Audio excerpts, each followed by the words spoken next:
আজকে রৌদ্রোজ্জ্বল একটি দিন, সুন্দর এই আবহাওয়ার আমরা জগন্নাথ দেবের উল্টো রথের যে প্রাককালে আমরা চলে যাচ্ছি সেই পুলিশ লাইন শিব মন্দিরের দিকে।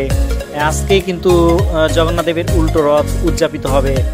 তার পূর্বে আমরা এই সুন্দর মনোমুগ্ধকর একটি দিনে আমাদের যাত্রা কিন্তু শুরু করে দিয়েছি। আর অল্প সময়ের মধ্যেই আমরা পুলিশ লাইন শিব মন্দিরে পৌঁছে যাব এবং সেই উল্টো রথে অংশগ্রহণ করার জন্যই আমরা আজকে ওখানে যাচ্ছি।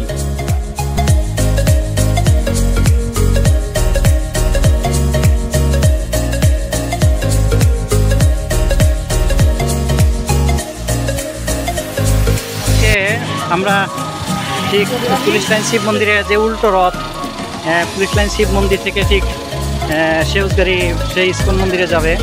আমি খুব কাছাকাছি রয়েছি এবং সামনে অনেকটাই জ্যাম পড়ে গেল, কেননা আমার মনে হয় কিছুক্ষণের মধ্যে এই রথটি পুলিশ লাইন শিব মন্দির থেকে বের হয়ে ঠিক সেউজগাড়ির দিকে যাবে।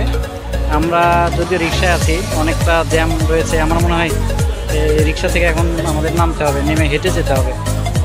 সত্যি আজকে উল্টো রথের যে চিত্র সেটি আমরা দেখতে পাচ্ছি। অনেক নিরাপত্তা ব্যবস্থা জোরদার করা হয়েছে।